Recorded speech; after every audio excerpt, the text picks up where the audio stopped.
What? I didn't know she was black. I thought she was Indian. I don't think the same. It's not monolithic. Oh my lord, what? Is he crazy? He went to this? Okay, sorry, Kamala, but we have to watch Trump. I'm sorry. Mike. I don't know who you are. I don't know where you are. But your name wanna start changing your ways. September. This discussion continues. Test. Good afternoon, NABJ, and welcome to a conversation with former President Donald Trump. This discussion continues a decades-long tradition during election years of inviting journalists to discuss the policies and their impact with the candidates who are running for president, and the impact of those policies, especially in black communities. Former Presidents George W. Bush, Barack Obama, and Bill Clinton have attended the NABJ conventions either as presidents or as presidential candidates in past years. NABJ is currently in conversation with Vice President Kamala Harris's team to schedule a Q&A either in person or virtually in September. As journalists, we use opportunities like these both to inform our reporting, but also to help voters understand the choices that they face in a consequential and historic election year. NABJ has partnered with PolitiFact to fact-check this conversation in real time. You can access that feed on social media using the hashtag NABJFactCheck. Again, the hashtag is NABJFactCheck. We have a lot to get to, and we do not want to waste any time, so let's bring out the former President of the United States, the Republican nominee for president, former President Donald Trump.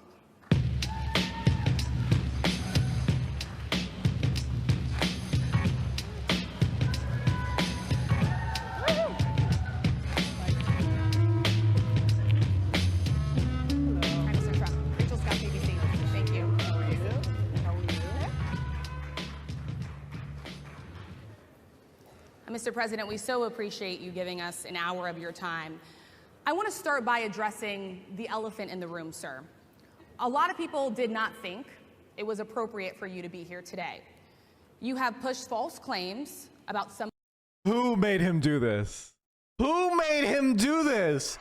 Who the fuck said this is a good idea? This is the dumbest. Who is his advisor? I have my advisor cap still on from Kamala's speech. What the fuck? They're fumbling! Fascism is fumbling! This is like Hitler going to the National Association of Jewish Journalists. This motherfucker's about to get smoked! He's throwing! Some of your rivals, from Nikki Haley to former President Barack Obama, saying that they were not born in the United States, which is not true. You have told 4 congresswomen of color who were American citizens to go back to where they came from. You have used words like animal and rabid to describe black district attorneys. You've attacked black journalists, calling them a loser, saying the questions that they ask are, quote, stupid and racist. You've had dinner with a white supremacist at your Mar-a-Lago resort. So my question, sir, now that you are asking black supporters to vote for you, why should black voters trust you after you have used language like that?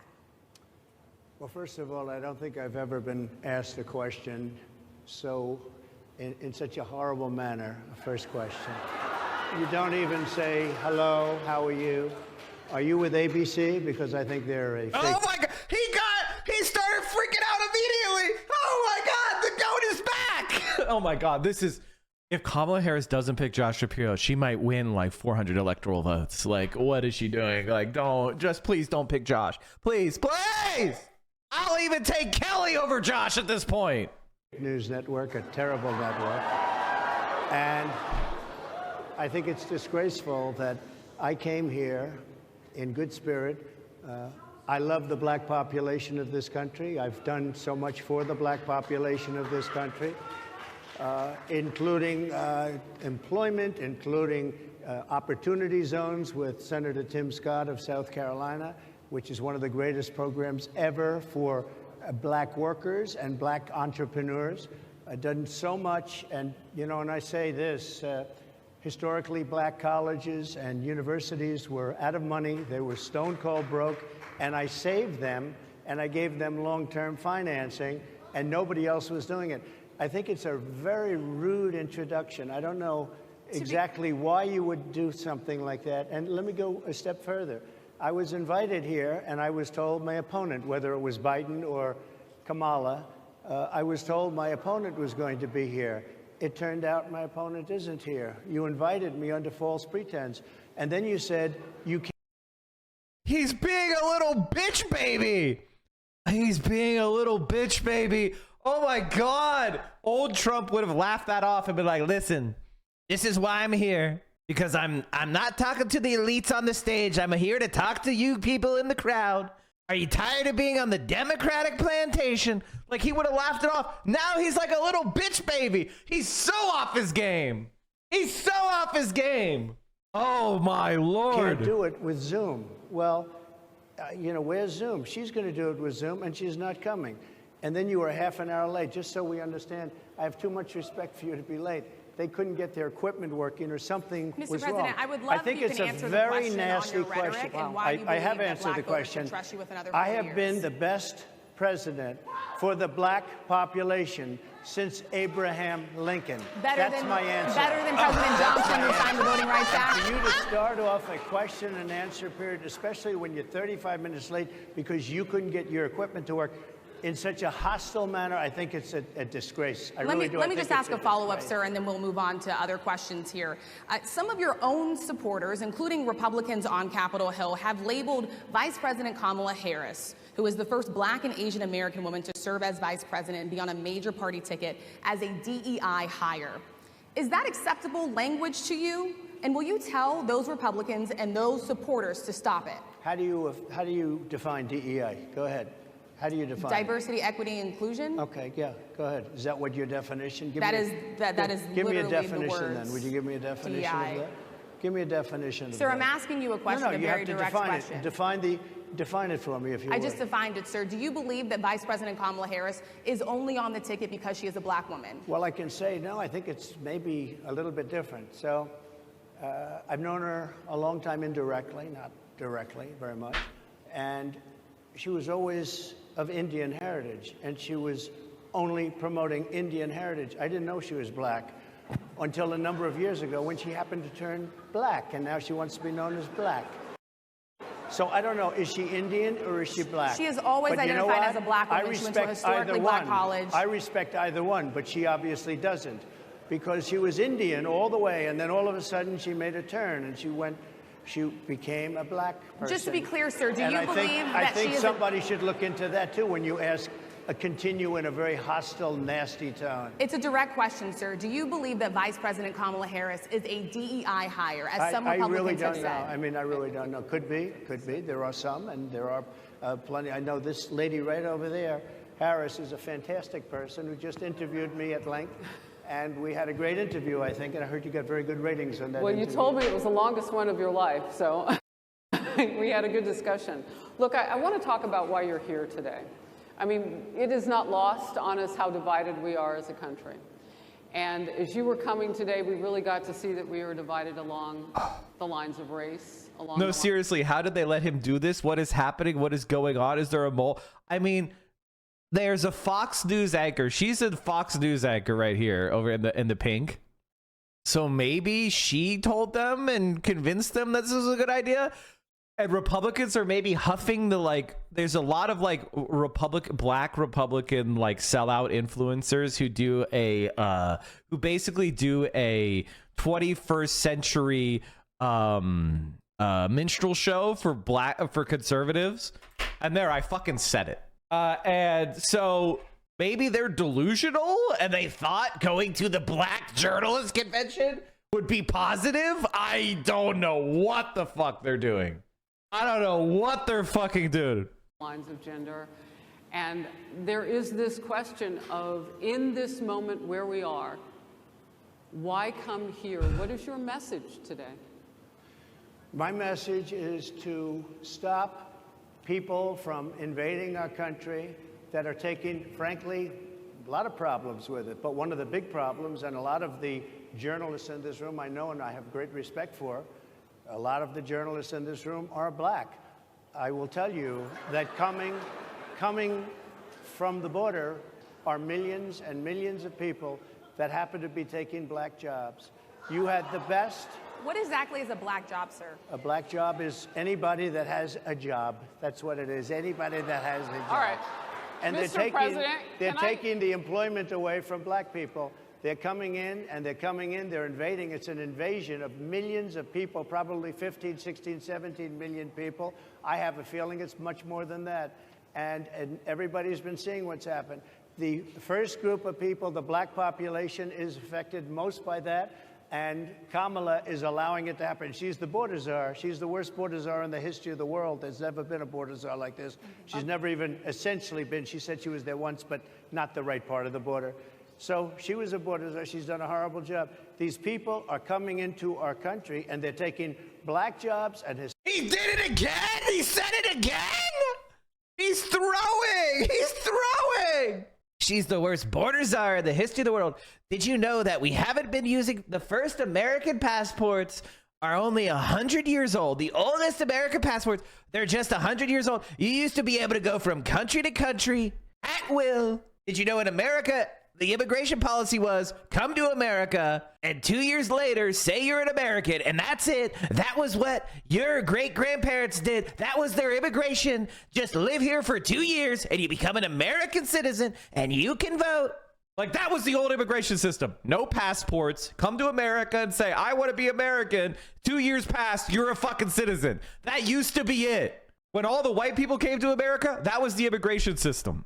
Hispanic jobs, and frankly, they're taking union jobs. Unions are being very badly affected by all of the millions of people that are pouring into our country. And one thing, as we discussed, many of these people are coming in from mental institutions, from prisons, from jails. They're gang members in other countries.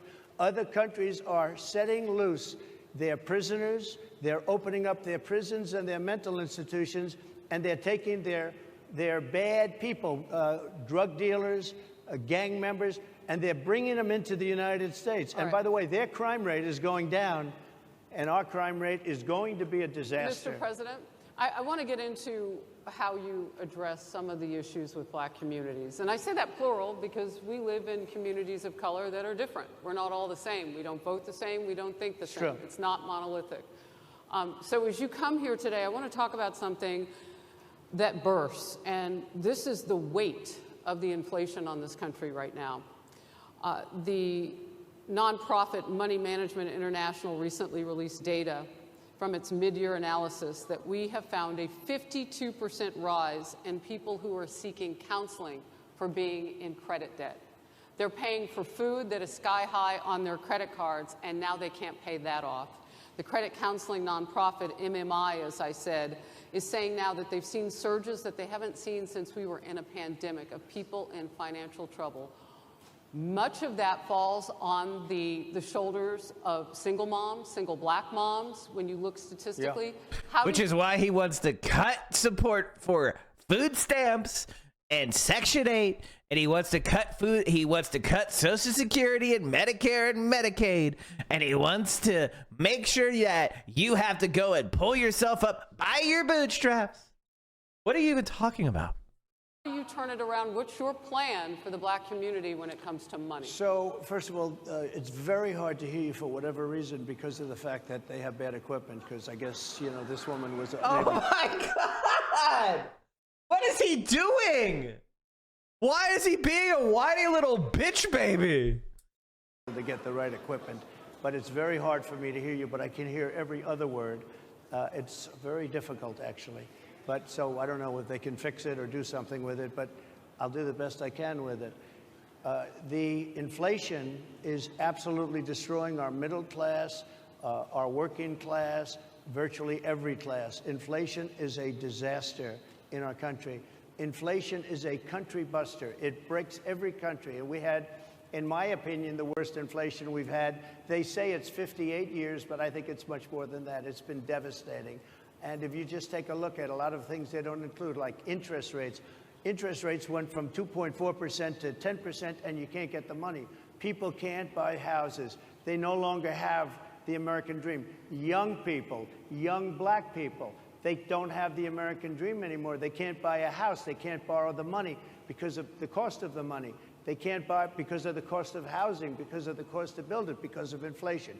Inflation is a disaster, and it's destroying our country, and it's destroying the black community probably as much or more than any. So what do you do? What's your plan? You know what we have to do? We have to bring down the cost of energy, and that's going to bring down the cost of inflation. This was all started with a bad energy policy by Joe Biden. By the way, just if I might, I was running against a man named Biden. You probably saw that. And he was losing very badly in the polls, and then he had a rather bad debate. I would say it was a bad debate. I would say it was one of the worst debates in history. And his poll numbers crashed. And instead of saying, you know, let's keep going and maybe something happens the other way, they said, oh, we're going to replace him. Let's just replace him. That's like you're in a fight, a prize fighter's in a fight. He's not doing what you say, let's bring in another fighter. So our whole campaign was steered toward him, and now we have to steer toward him. But ultimately, it's the same because they have bad policy. They have policies of open borders, unbelievable open borders, horrible energy policies.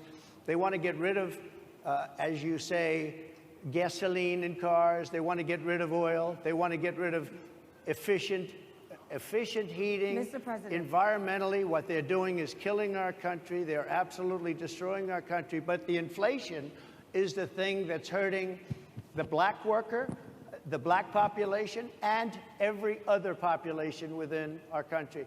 Inflation is the worst it's been, I think, in over 100 years. And they'll fact check it. They'll say it's only 58. Whatever it may be, they don't add all the numbers. They don't add the really bad numbers, and you can check that too. But inflation, Harris, is absolutely destroying this country and the people in our country. Yes, Mr. ma'am. President, can I ask you another question Yes, that is also impacting black Americans? And that's very clear now. Good.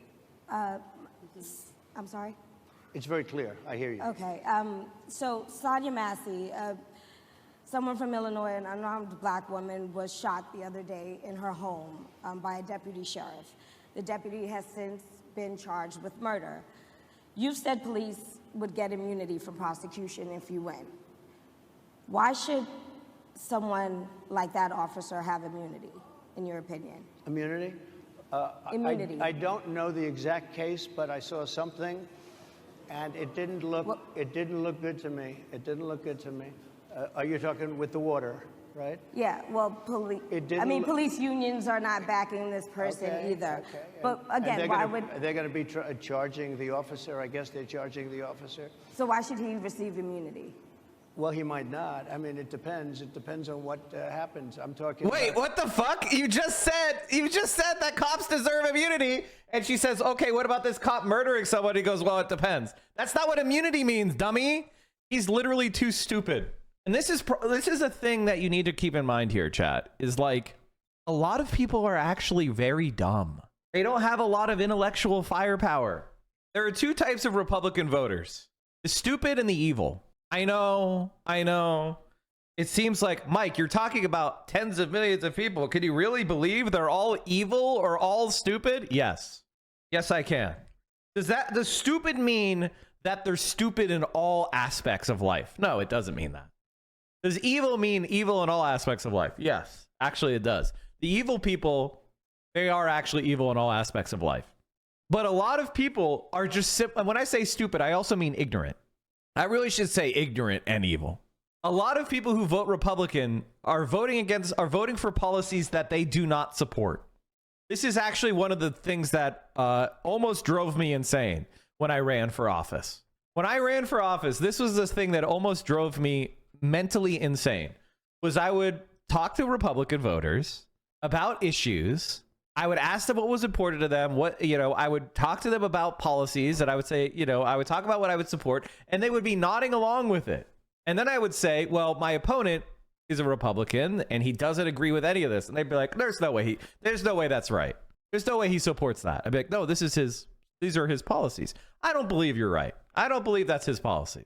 And you would just be dumbfounded. Like you would be like, what could I do to prove it to you? And that is, I would say, about 45% of people who vote for Republican. They literally do not support Republican Party policies. 45% of them. Or maybe they support at most one of the policies. Like maybe they like guns or something, or maybe they hate immigrants. But on every other policy, they're a fucking like left wing. And you're like, okay, so you support abortion rights, and you're in a union, and you like public schools, your wife is a public school teacher, and you're voting Republican. You would just be dumbfounded. You would be absolutely dumbfounded. And this is one of those things that when you experience it, it's like you're just like, you're stupid. Now, obviously, you don't say to the person, you're stupid, but you plant seeds and you're just like, and you're just like, okay, argument is not going to change this person's mind. They vote for Republicans because they have some sort of identity with the Republican Party. And Donald Trump is the most emotionally dysregulated person ever to be president, and that's without a doubt. Are you a Republican? Yep. Are you pro-choice? Yep. Do you support public schools? Yep. Then why do you vote Republican? Because I'm Republican. Exactly. This is a lot of people. And if you want me to disagree with this, look at, oh my God, chat. Fuck. It's like Florida poll. This is what I'm talking about. Legalize recreational marijuana amendment. Yes, 64. Donald Trump's at 49. Kamala Harris 42. But legalizing recreational marijuana 64. Who are these people? Limit government interference with abortion amendment 69%. Who are these people? The Trump. Yeah, legalize marijuana. Yeah, I want my abortion rights. Voting for Trump? What? These are the Republican Party's positions. 23%, 31%. Those are the true dyed-in-the-wool Republicans. Who the fuck are these idiots? Who the fuck are these idiots that are like, yeah, I love abortions and marijuana, but I really love Trump? That's exactly what I'm talking about with the ignorance of Republican voters. It's a huge issue. People that are much different cases than that. We need people to protect ourselves. And by the way, in Chicago, as an example, a few weeks ago, July 4th weekend, they had 117 shootings and 17 deaths. Nobody wants that. Nobody wants that. We need to have our police officers have the respect and dignity back. In this particular case, I saw something that didn't look good to me. I didn't like it. I didn't like it at all. So can you get a little more specific back to the immunity question? Who would make those well, right now, for the most part, people are protected by their unions, by their police unions, or by their police departments. But I'm saying if I felt, or if a group of people would feel that somebody was being unfairly prosecuted because the person did a good job maybe with crime, or made a mistake, an innocent mistake. There's a big difference between being a bad person and making an innocent mistake. But if somebody made an innocent mistake, I would want to help that person. What would those exceptions be? What would determine an innocent mistake? You go after somebody and it's a very close call and it's very dangerous. And you know, they have, the policeman's life and woman is a very difficult thing because sometimes you have less than a second to make a life and death decision. And sometimes very bad decisions are made. They're not made from an evil standpoint, but they're made from the standpoint of they made a mistake.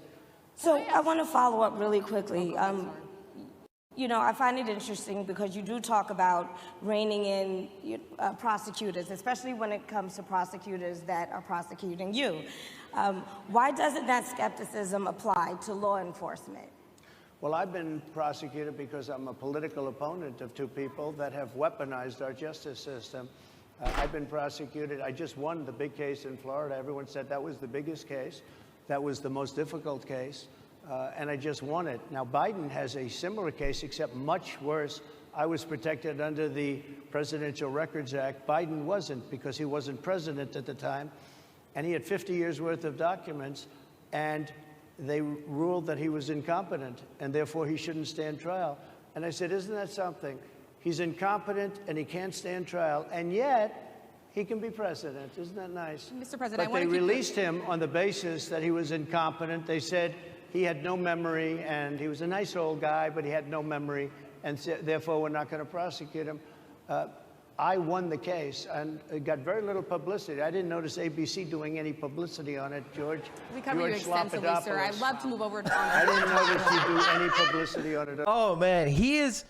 It's like watching a stand-up comedian who's been running the same hour for a decade.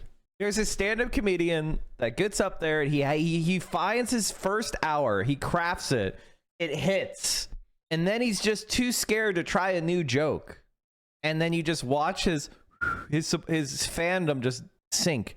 And if he had just like had the courage to try a new thing, maybe some jokes will bomb and then you'll have to rework them. If he had some confidence in his craft.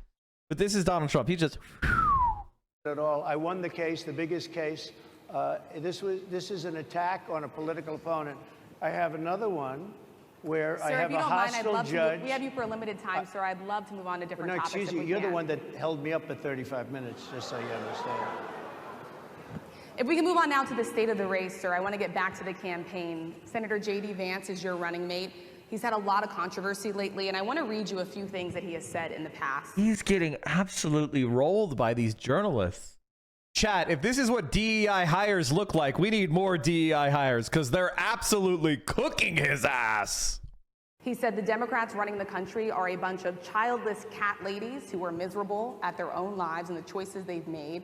And so they want to make the rest of the country miserable too. He's not talking here about how great it is to be a parent. He's attacking what he says are the choices people are making to not have children. Did you know that he had these views about people who do not have children before you picked him to be your running mate? And do you agree with him? No, I know this. He is no. He's so mad at JD Vance. Oh my God. If Kamala Harris just picks a good VP, I can just literally enjoy Donald Trump blowing up. Did she just pick walls so everybody could just relax for like a week before Biden gives Israel like 8,000 more billion megaton bombs?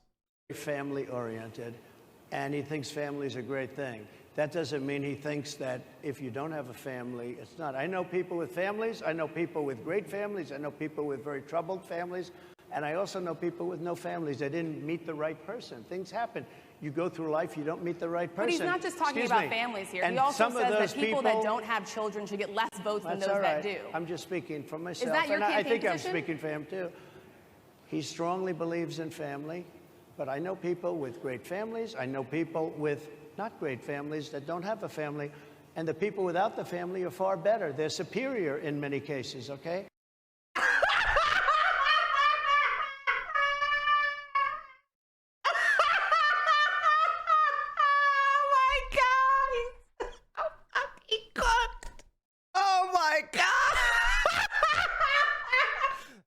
In many cases, having kids is a real drag, am I right?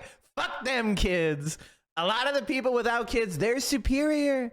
They're out there, they're having a ball, they're fucking around. Who doesn't want to do that, am I right?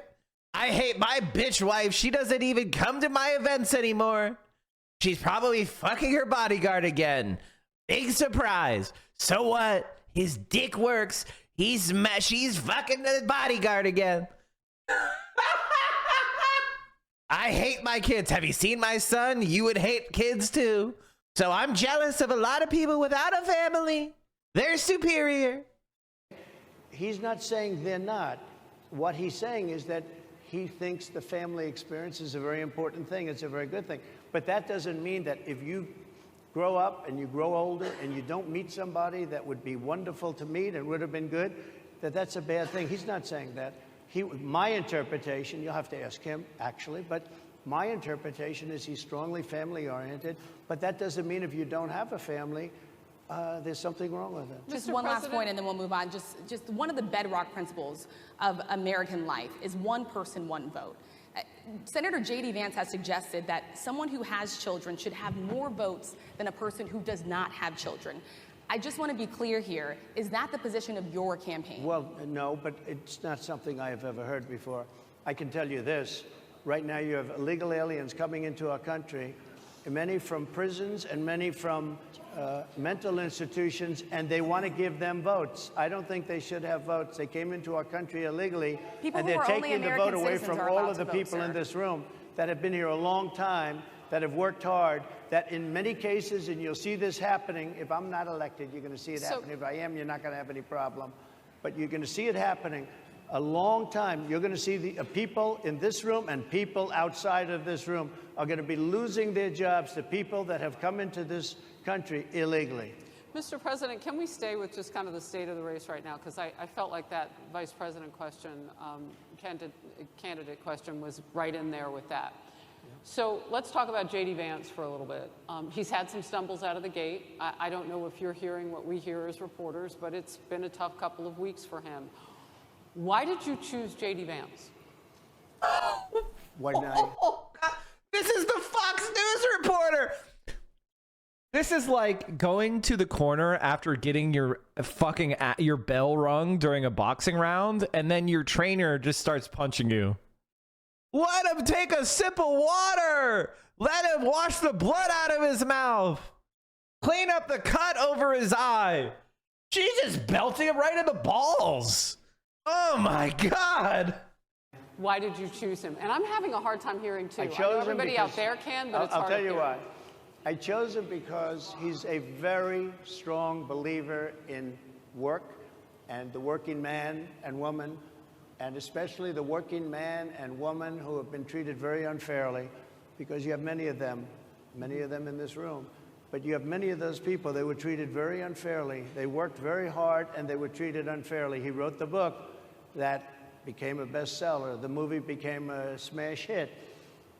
He's a very smart guy without the benefit of having a family that has contacts, like a father that was well connected.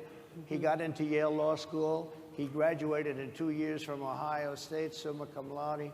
I mean, you take a look at, his career. Wow, he went to school. Who gives a fuck? It's been an amazing career. He started off at a level with a difficult family situation, very difficult with the mother and the father and everything else. He ends up going to Yale Law School and was one of the top students, became the head of the Law Journal. I mean, that's an amazing thing. He's a 4-year, he was in the military with great distinction for 4 years, got out, went into business, became successful in business, very successful in business, actually. Did public offerings and other things. And I have to believe in that. I mean, he's somebody that was born in a rough situation. Most of the people know that situation because it was very well documented in his book. And I have a lot of respect for somebody that can get into Yale and become one of the best students in Yale, that meets a young woman at Yale who was also outstanding, and they get married, they have a beautiful family. But he had he's made himself an amazing life. He then goes to Ohio, lives in Ohio, and he had my endorsement. That helped. But he wins the Senate. He becomes a United States Senator. So he's a United States Senator. And so, Harris, like I respect you for your success, I respect people for their success. The reason I asked the question is because the last time you and I sat and talked was the day that you were shot. We'd been together for much of that day. You left to go to Butler, Pennsylvania, and we didn't know what was next. Yeah. And 2 days sorry. after that... I cannot understand. Your microphone I know, is so it is muffled. really hard for me. All right, chat. I think that's a good place for me to call it for today. Thank you so much for hanging out with me today. She has no idea who Mike is. Mike. I don't know who you are. I don't know where you are. But you may want to start changing your ways. Change your ways. Or changing your name.